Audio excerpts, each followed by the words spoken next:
Super excited to get the opportunity to be up here and share the stage and talk with some great engineering leaders. So David and Hala and Sue and Yi will be up here in a few minutes giving you their feedback and their experience on our topic for today. The topic is radical transparency, the biggest learnings from transitioning from being an engineer to being an engineering manager. And before I bring them up, I'm going to get the opportunity to tell you a little bit about my own story in making this transition. And I'm going to be radically transparent with you and tell you that it was a story of pretty epic failure for me when I made this transition. And that's okay. I think it's good for us to be able to share the things that we do and the things that we fail on, and that's how we learn. So in this case, I'm showing a picture of a bunch of people who actually knew what they were doing, and they failed at it. I really didn't have a lot of knowledge of what it meant to be an engineering manager, and I'll tell you that whole story. So I wanted to have a picture of what I looked like when I started at Ticketmaster when I was 20 years old, and it turns out that's a long, long time ago. It's before digital cameras, really, so I've got a few Polaroids here and there. I found one picture that was right at the almost exact time when I started the job, and that picture was me on the beach with no shirt on. And there's a lot of people from Eventbrite here, and like, you're welcome. I didn't use that photo. Jim, you're welcome. Instead, this is the person in the middle kind of approximates me, somebody who was just getting started in their career and really looking for beer money and taco money, and that was the things that were really important to me at that time. But what I found in that role at Ticketmaster was an ability to really solve problems and to work on puzzles and to be very hands-on with what I was doing. It was my first job of any real size. I had a high school job where I did some software development, but it was really my first kind of real job. And I took the job while I was going to school as an electrical engineer at Arizona State University. But I really enjoyed what I was doing in the work a lot better. It was something that I was making real money, and I was excited about that. At least I thought it was real money. I thought it was, I thought it was a lot at that point. So basically, after about a year of making progress there and becoming good at being an assembly language engineer, which tells you how long ago it was, I decided that this is what I wanted to do. And so I gave up on the electrical engineering path, and I just dedicated myself to being successful at Ticketmaster full-time. So here's a picture where I actually could find something that was digital. This is me at roughly around age 29 or 30. So at this point, I've been at Ticketmaster for almost 10 years. And it was a time of pretty big change for me. One of the changes was, instead of thinking about just beer and tacos all the time, I was thinking about coming home every day and having a couple little rugrats tackle me and kind of roughhouse. That was our afternoon every day. This is two of my three boys. We ended up having a third. But also a big change that I had at that point was my boss came to me and he said, you know that I don't really like people very much. He's not here, so I can talk about him. It's okay. You know that I don't really like people very much, and what I enjoy doing, he's talking about himself, is writing code and thinking about the problems. And he was in a position where he had to be the leader for all of the engineers inside of Ticketmaster, and he just didn't like it. So he asked if I would do it. He thought that I liked people a little better than he did, and so like, can you do this job of leading the engineers here? At least take on 5 that are in this area that's kind of the common area where you're currently working. And I said, sure, I'll do it. And I thought it would be something that I could do. And so I thought about what should I do in changing my role and changing my day. And basically what I did to change was as little as possible. Because what I felt like was valuable in what I did in my role every day was the coding. I'd gotten to be at a place where I was really the best developer that we had at that point. And I was the person who they went to for the hard projects. I was the person they went to for any big bugs. Whenever things were on fire, I was the person who put the fire out. And that's how I found value. That's what I thought was important. I took on this job as an engineering leader for these other 5 people, basically because I was asked to do it. I didn't feel like I could say no. My boss was giving me a directive, and there was nobody else to do it. So what I actually did was as little as possible as a manager. I worried about the performance reviews maybe once a year. I gave very little feedback to my engineering counterparts. I did try to figure out what we should give people for salary increases, but I did just as little as possible. And I started my day every day writing code. I ended my day every day writing code. That's what I did. So I did this for over the course of about 2 years before the lights finally came on for me that I was doing something wrong, that it wasn't the right thing to do as a manager. And the way that the lights turned on for me, I don't know if you can see this. A lesson for all of you that it may be, use still photos, don't use motion because it's tough when you're doing a presentation. But the thing that was the aha moment for me, or the eye opener, was my boss liked not managing those first 5 people, so he gave me all the rest. And over the course of 2 years, my managerial footprint went from 5 people to 50. And we didn't have any sort of a structure that was any hierarchy or anything. It was just 50 people who I had to listen to their issues and try to help solve them, and do their performance reviews once a year, and try and figure out what their salaries were.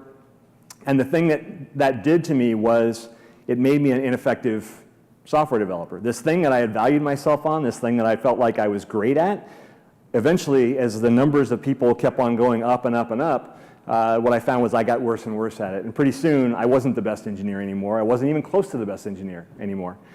And a thing that I learned during that time and since is that I actually don't multitask very well. I do one thing, and I really focus on that one thing, and I try to do that thing well.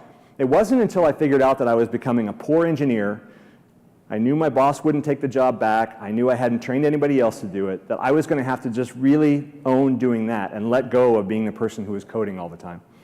And that's when I started to actually learn what it meant to be a manager. I actually learned, what does it mean to make an impact on people's careers and help them to get better at what they do. So it was a solid 2 years of really doing it poorly before I actually started to embrace that. And there's a lesson in that. I mean, I could just get up here and just tell you, okay, I failed at this, and I'm willing to tell you all, a bunch of people who I don't know, and some Eventbrite engineers who might be surprised at that I can own it and admit to it. But the lesson there is not just in that moment, but it's been repeated for me through my career, which is the things that make you good at your job in a certain place, that give you an opportunity at the next level, are not the same things that will make you successful at the next level. And it's something that you're going to find over and over again in your career. If you keep a growth mindset and you keep thinking about it and keep your eyes open to what's happening in your career, you're going to find that whatever you were doing really well at the position before isn't necessarily what you have to do in the next one. So what I was doing well as a software engineer to get that job as a manager was just being effective at what I was doing. It was not at all, being a good coder was not at all the thing that made me a great manager. And it's been a lesson that I've had to learn over and over again as I moved up to being a leader of leaders and a VP of engineering and running a different division in the company. All of those things they're different skill sets. They're different things you have to bring to the table. So we have to be thinking and learning and kind of always open to trying to learn new things and not believing that we've got it all figured out. Okay, so that's my tale of woe. Now I'm really excited to bring up Sue, Yi, David, and Hala to the stage, and we'll hear about their feedback. Thank you all very much.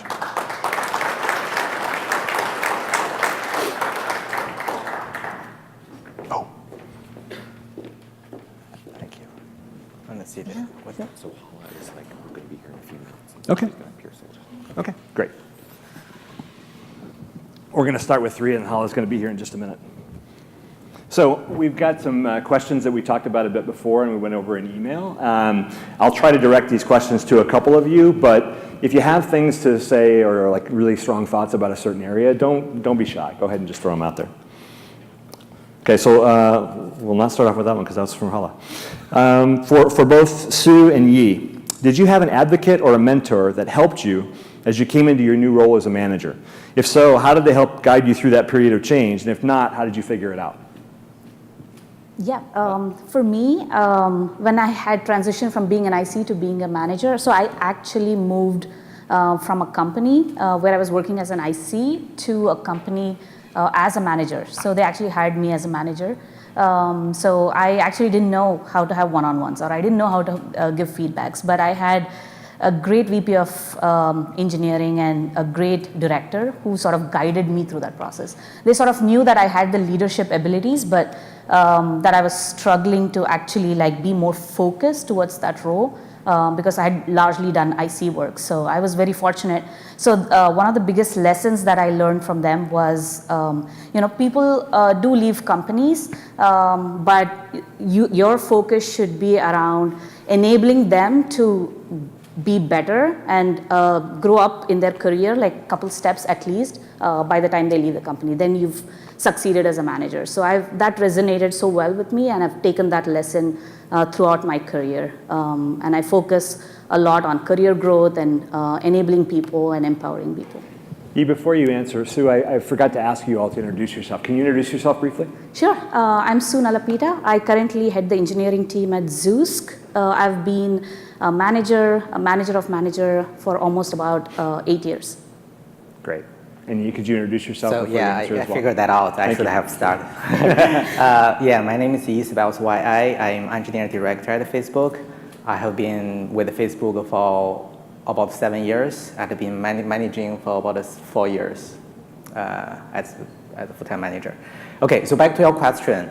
Yes, I did have a mentor who advocated my transition from IC to manager back then, but I consider that as part of a bigger schema that my manager had, because my manager tried to convince me to become manager. The team grew pretty fast, and I had a fear about what's going to happen, what mistakes I would have to make. And then my manager found me a mentor, basically to try to make me not worry about the fear. And I trusted him, basically, but that's not that simple. After I become manager, yes, I had a mentor who told me about the rookie mistakes, all the situations, listed one after another that I could go wrong, and I just remember each one of them. But after I become manager, I try to apply that to the situations. It's not that easy. Every situation is different. I found out that there are a bunch of variants.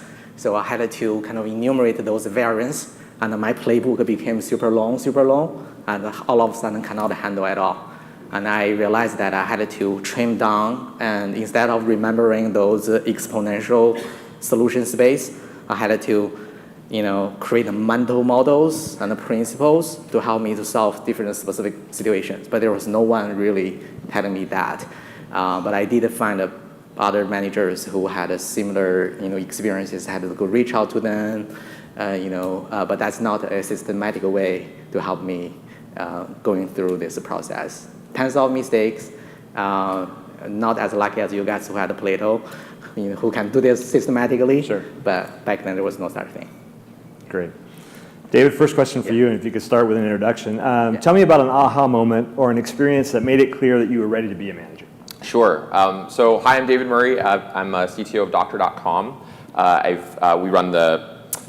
We help businesses with marketing automation, et cetera, in the healthcare space, basically. And I've been in engineering management and product management, different roles over the past 10 years. Started my career at Google as a PM on Gmail, and then been doing startups ever since. And so, yeah, the aha moment when I was ready to be a manager, or when I thought I was ready to be manager. So here's the reality. The reality is the aha moment didn't kick in until I was already a manager. And I think a lot of people may be familiar with this concept of the imposter syndrome that is pretty common these days. In fact, my partner who recently started at Google a little while ago, he mentioned that like a lot of early Google employees these days get taught about imposter syndrome, particularly because it's so common.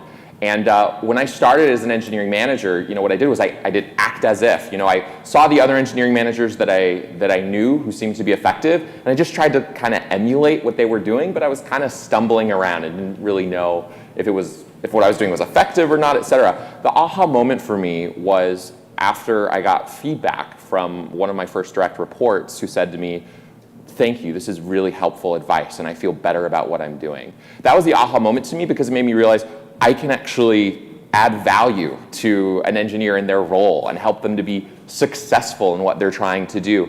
And prior to that, it was literally just act as if and kind of stumbling around.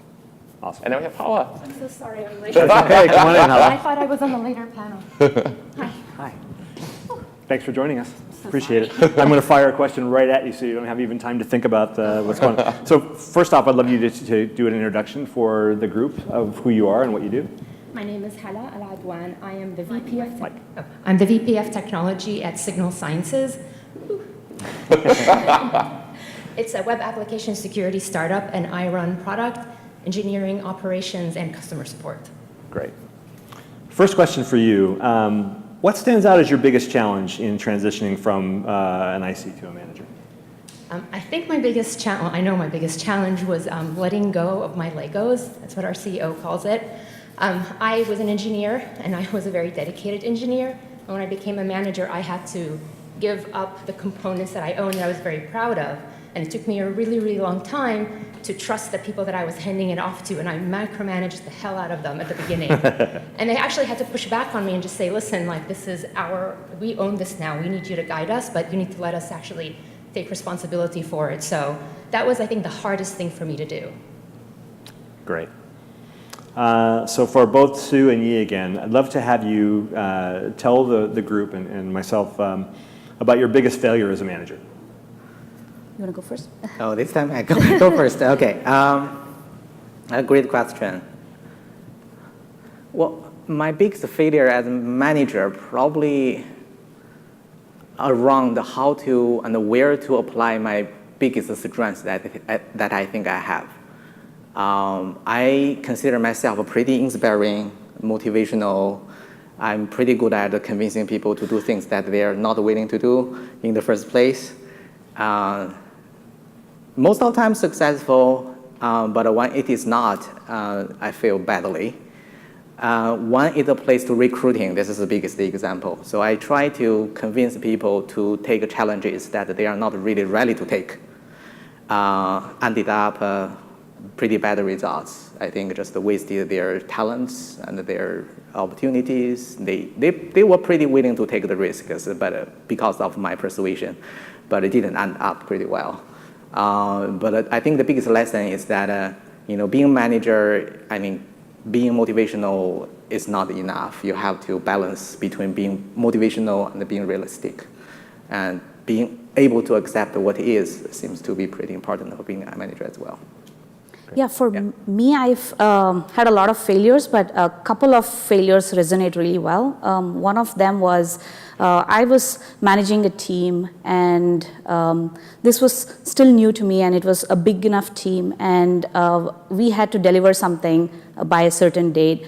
There were a lot of pieces, moving pieces, and things were going wrong because we had to coordinate across different teams, and I was not communicating up really well. Like, I wasn't keeping my bosses up to date on the issues that I was facing or struggling with. I should have brought them in long before I actually did, so they could have helped me out a lot better.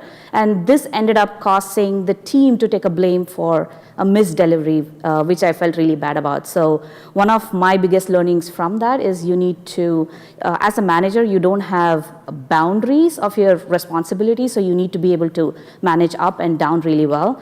The second failure that I would say is it has taken me longer than I realized to get rid of some toxic employees.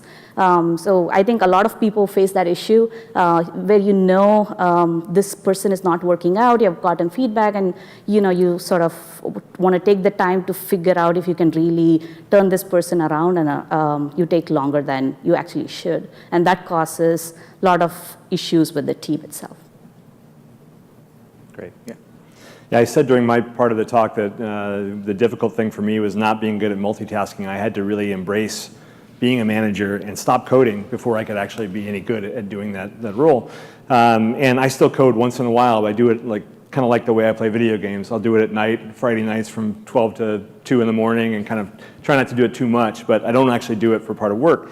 But I know that's not necessarily what everybody feels. So for Hala and Yi, I'd love to hear your opinions on, do you think engineering managers should still code? And if so, why? And if not, why not? I started previously, and you start for now. I think it depends. I think it depends on your scope and your responsibility. As a manager, I feel like my job is to make the people that work for me as effective as possible. And when I'm coding, I am at the lower level, I'm thinking very tactically in the code, and I don't feel like it's harder for me to step out of it and really focus on my employees and make sure that they are getting the support and energy that they need from me so they can get their work done. In a smaller team, when I was at my last startup, we were just a team of 5 engineers. I was absolutely coding then because I had the bandwidth for it. Right now, I have 30 people in my organization, and it's growing, and so I don't really have the bandwidth to actually focus on all of them and make them successful, as well as indulge my desire to remain an engineer. So I would have to do that in my spare time and find like special projects that are not in the path of other people. I'm not delaying people or impacting them. At my last company, I took over our status page. That was kind of my little pet project, and so I would do that on the side. But for the most part, my number one priority always has to be making sure my engineers are successful, and if my coding gets in the way of that, I need to stop because it's not about me anymore. I totally agree. I think I echo that a lot. And I wanted to step back a little bit. I personally feel that might not be the right question to ask in the first place. The reason is that,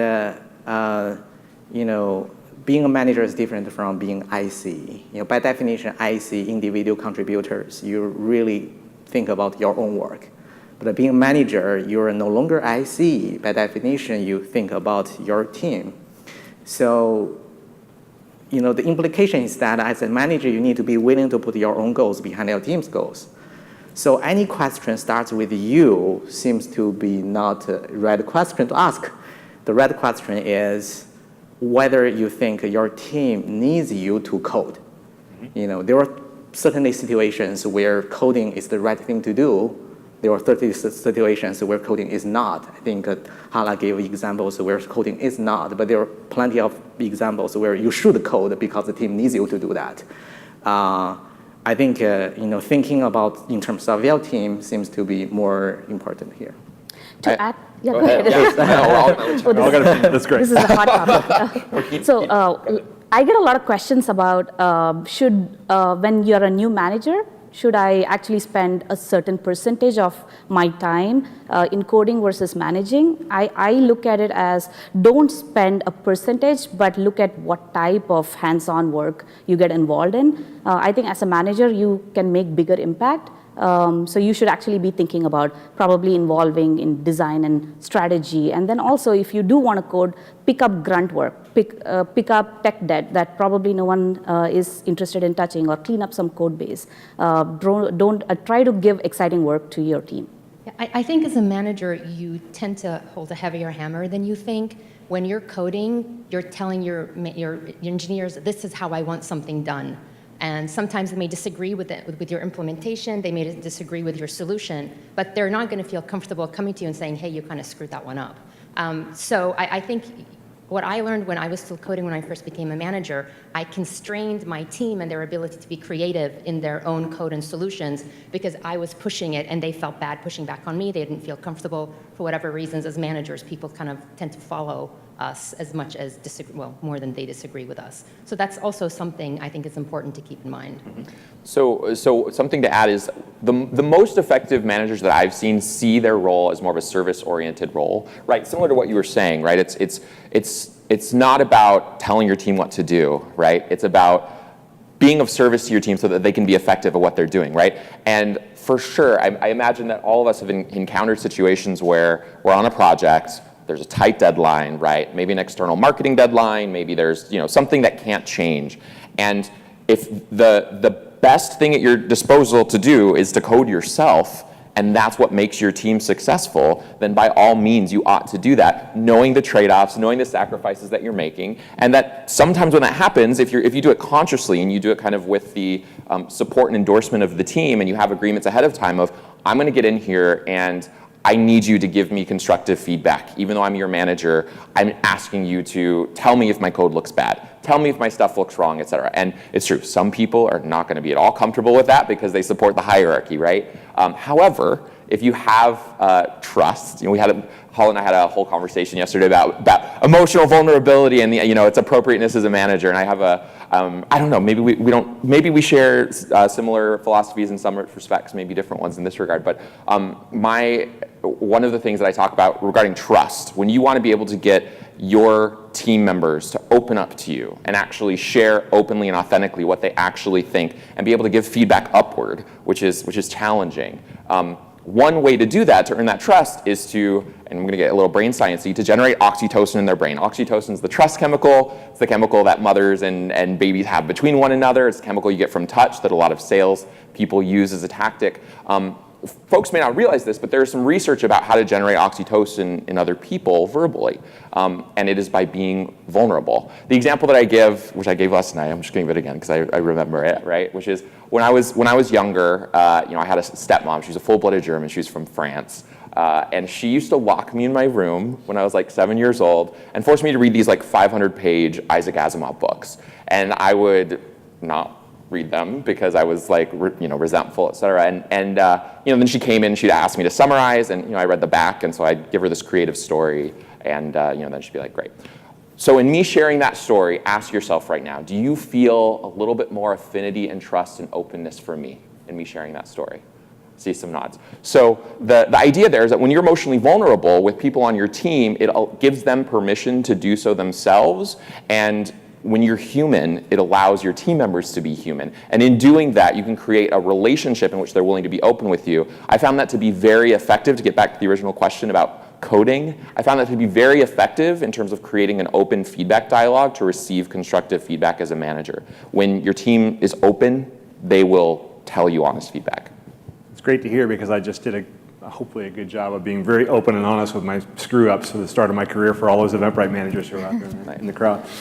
Okay, so for Hala and David, what would you say is your weakest trait as a manager? Oh, boy.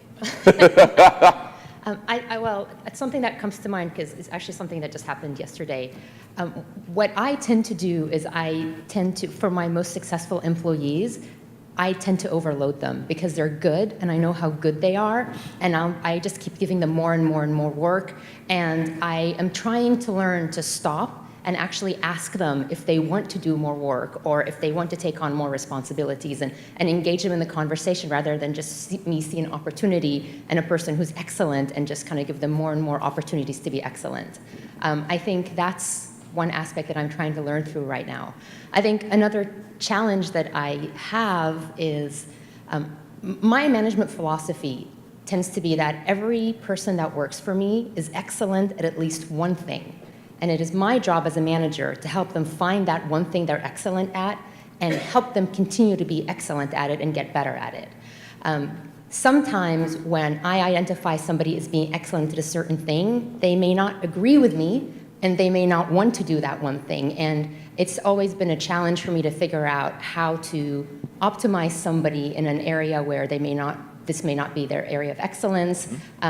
So again, that's a failure I have and a struggle that I'm trying to find when I'm like, but you're so good at this. And they're like, yeah, but I want to do this other thing. And it's like, oh, trust me, you're so good at it. I seem to be on the other side, trying to convince them to do too much that they may not be willing to do in the first place. Yeah. So those are just two things that are top of mind. Nice. Great. So for me, it's hiring, which is really, really hard, and a lot of people will not admit to how hard it is for them. Hiring appropriately is really, really challenging. You'll get false positives, you get false negatives no matter how much you test, no matter how many conversations that you have, even when you have the 8-hour programming assignment that you eventually convince somebody to do, right? You might get an accurate view of what they're doing, but the amount of people that might be unwilling to do that programming assignment that would have been fully qualified for the role, you miss that opportunity, right? So yes, 60% luck. Yeah, totally, Yeah. right? Like 100%. Like you make a connection, whatever. I mean, all sorts of reasons why people get hired, right? And so to compensate for that, it's about letting people go appropriately, which we'll be doing a workshop later on that if you're interested. And letting people go is about being open and honest with them about what's not working out. And if you're able to quickly let people on your team go, you'll be able to compensate for those false positives, shall we say, in terms of hiring. Awesome. I want to make sure we get some time to address the questions that you might have given us from in the crowd, but one more for the panel before we get to these. And just kind of any of you who have thoughts on it. What do you wish that someone had told you when you were making that transition from IC to manager? What do you know now that you wish someone had told you then? So let's keep talking, but that it's okay to do it your own way. And I think this is something that probably a lot of you, especially as you're thinking about, maybe getting into a management role or you're very new at the role, that again, as I was saying before, right, that your initial instinct might be to act as if, to kind of do what you see works. And it's reasonable. It's reasonable to start there. But don't end there. Identify what about yourself you excel at and sort of makes you special, that one thing, and embrace it and do it. As an example for myself, like, as you know, engineering managers are mostly men, mostly straight men, right? Mostly white straight men, especially in the Valley. And you know, I have 2 of those cards for which I fit. One of those I don't. You could probably guess which one. But the reason I share this is that if I were to emulate the people around me, I would be a very different manager in person, and I would be wearing a mask. And if I were to wear a mask, it would prevent me from connecting with the people that I work with, which would then make them less likely to share things like, I hate this project, I'm unhappy here, I don't like this coworker who's toxic. If you want to be able to make a happy environment for your coworkers and for the people on your team, you have to create trust. And to be able to create trust, again, you need to have connection, you need to have human connection. You know, I like to say business is business, but it's between people, not robots. You know, so have that human connection, be yourself. And however you connect with other people, maybe it's because you're funny, maybe it's because you're deeply technical, maybe it's because, you know, you're goofy. Whatever that thing is, it doesn't have to be a positive trait. It can just be what makes you unique. But if you embrace that and make it part of who you are as a manager, people will open up to you more, they will work with you better more, they will think of you more favorably, and you'll be more effective in your role.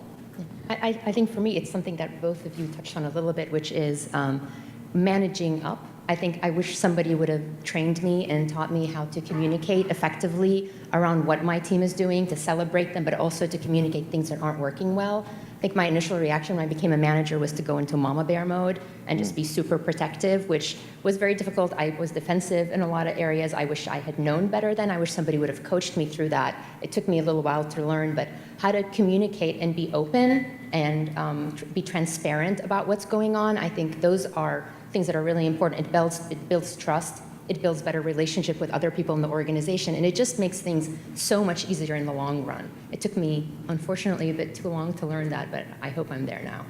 Great. For me, I think it's bi-directional mentorship. So basically, like, no one told me that even being a manager, you should seek out mentorship from your own team, and you're not just in the role of mentoring them, but also you should seek mentorship out. This is especially true when you're managing engineers who are far more senior than you are.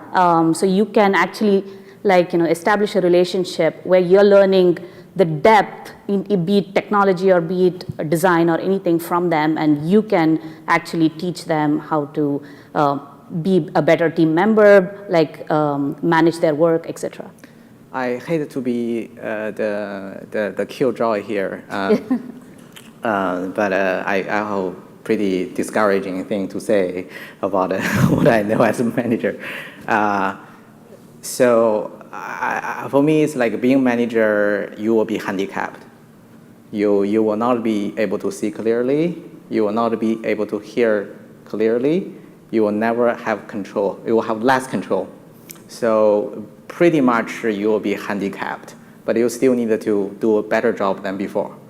By setting up the structures, getting the signal channels that will enable you to see, especially when you become managers. You know, like the analogy that I have is that being a manager is like when you see through a bottle of beer.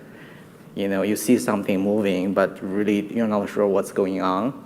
But you become manager of manager, you basically put the 2 bottles ahead of you.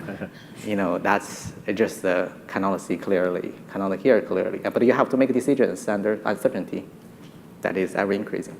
Mm-hmm. Okay, great. We've got a couple of terrific questions here. We want to try to get to a few of them. So the first one, can you speak about someone who transitioned to manager and then realized that management's not for them and wanted to move back to IC? And what was their aha moment? How did they know? So I just had this happen on our team, you know, about a month and a half ago. We have a guy, we'll call him John.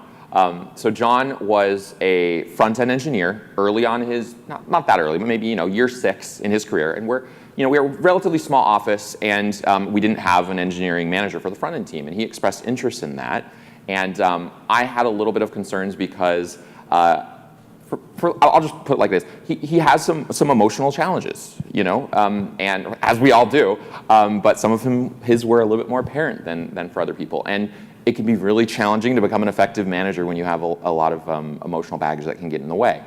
And so in the spirit of giving people autonomy is one of the #1 indicators of employee happiness, in the spirit of giving him autonomy, I said, all right, let's give this a try, see how it goes. And he actually did a great job getting trust of his other team members and sort of their endorsement. But when it came to some of the handling the difficult situations, he really didn't do well. And I believe in, we talk about postmortem culture and, kind of like iterate, the pile of poo into gold, like, through postmorteming, eventually you'll get there. And, his iterations were not as great as they could have been. And so through giving him this opportunity and allowing him to fall and fail multiple times, he got to the point where he said, you know what, I don't think this is for me. And the important thing to do is, again, you give people the opportunity to try something, and when they fail, give them the opportunity to continue to be successful in however they can serve your organization if possible. And so, we basically kind of brought him back a little bit to where he was before, and one of the challenges there is, taking away some of the things, like one-on-ones. We're kind of going through a little bit of a transition period. We haven't fully taken away some of those things because there's been value that the team members said that they're getting from having this, from their tech lead, their IC tech lead. And so, long story short, he's back to being an IC, and I can tell that he has less pressure now in his day-to-day, like he feels a little bit more in control. And it's possible that he may want to revisit this, but the idea is if you give people this opportunity and they fail, that doesn't mean they can't ever do it again. But if they think that this isn't appropriate for them in that current moment, like allow them to make that choice and give them a place. Because if the only alternative to failing is leaving the organization, it's a missed opportunity. Absolutely. For sure. Yeah. I have an almost identical situation. I had one of my engineers, as the team started growing, expressed interest in becoming a manager. So we started moving him into that role, and he took on more and more engineers he was managing. But for him, the definition of being an effective manager was to be in the front of everything. And so he was continuously taking on all the responsibilities, and he was filtering all the communication back and forth into his team. So his team wasn't feeling empowered or engaged, and he was just taking on more and more and more pressure. And he basically was a pressure cooker type of situation where the more pressure, the less happy his team became, the unhappier he became, and he took on more responsibility.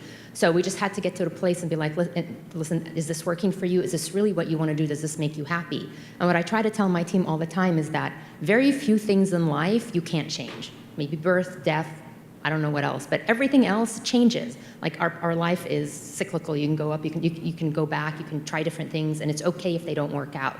And so after talking with him through it a while, he decided he wanted to be an individual contributor again. So he moved back into that. He is the architect of our web framework and is doing a phenomenal job at it. He feels he has the right scope now. He has the level of authority he wants over something that wasn't people. It's code, and it makes him feel a lot more comfortable. And he's been doing this for a year, and I've never seen him so happy. So I think that's one case where it's been successful. I've had the flip where people have been individual contributors and felt like they were losing control over things and wanted to become managers. And so people flip back and forth a lot, like you said. But I think giving them the room to understand that you can be effective without managing, and you can be a leader without having to be responsible for people's careers, which is really what management is, I think is also important. I also realized in my experience, people care a lot about titles sometimes. So I had actually one of great managers in one of the companies that I worked at, and he had been managing people for a while, and he enjoyed it. But as he was growing and he became a manager of manager, he didn't enjoy it at all, and he was a great engineer. The reason he was in that for a long period of time was because he really liked the director title, and his hesitation to move back to being an IC was that he would lose that title. So then I worked with him and said, okay, we can make that title happen. We can craft a specific title for you to actually make you feel important. But if that's what you want to do, let's move you back to IC. We're starting to run out of time, but I want to give you the next question, let you address that, and then if we've got other people who want to chime in, that'd be great. So the question is, can you speak about someone who, wrong one. How do you balance being a manager with being a friend to your team members? As a manager, are you more careful with your social interactions? To me, not really. I really don't distinguish them. Okay. I actually think that they go hand in hand. in order to be an effective manager, you have to be a good friend in the first place. I mean, the kind of friends who are really, direct and open, transparent to each other, and seeing each other the best, and helping each other, do the best job possible. That kind of friends, not just only saying, hey, you're doing a great job, but later seeing something different in the back. I think I actually don't see the difference there. Any dissenting opinions from the other three? I truthfully, folks might imagine, given everything I've said, that I would be about kind of similarly you should be friends with everyone. But the reality is different situations call for different things, right? Mm-hmm. I mean, if you're in a really tough situation and you have, for example, an engineer who's very resistant or thinks that they're awesome, mm-hmm. we have a lot of those out here, that maybe need to be shown their reality a little bit, it might require being stern and having distance, et cetera. I guess, but the thing to know is that you don't have to be friends to still have an empathetic emotional connection, right? And the empathetic emotional connection is still, again, important for trust, to get them to be open and honest, et cetera, to make movement. So if you're so strict that your team members are shutting down and telling you what you want to hear, you're going to be way less effective, right? So if you can do it by being a friend, awesome. But if that's not getting results, you don't have to remain that way. I mean, you can change your tactics. There are many things in our toolbox we can use, right? Yeah, I agree. I think it's important to have a relationship with the people that work for you outside of just a very strict work-oriented relationship. But I think being friends, I don't know, I think it's a bit different. I think you need to have a level of authority, because sometimes you're going to have to be stern. Sometimes you're going to have to set rules and people are going to have to adhere to them. And so you need to maintain a balance of that. The one thing I would say is that in building a social relationship with your employees, make sure that it's even. Make sure that because some people you're going to have an affinity to, you're going to you're going to want to hang out with. Not everybody's like that. Make sure that you're giving everybody equal amount of attention. It may not be in the same way, but if people notice you hanging out with one person quite a bit, going for coffee or what have you, they're going to feel like they're missing out on something. So just be aware as you're building these friendships and relationships that you're giving even attention to all of your employees. And to touch on that, this is actually really important. So unconscious bias, which some people may be familiar with, this concept that, for example, you take two identical resumes, they have the exact same content, and one of them has like a white male name, and the other one has like a name that would evoke a different ethnicity.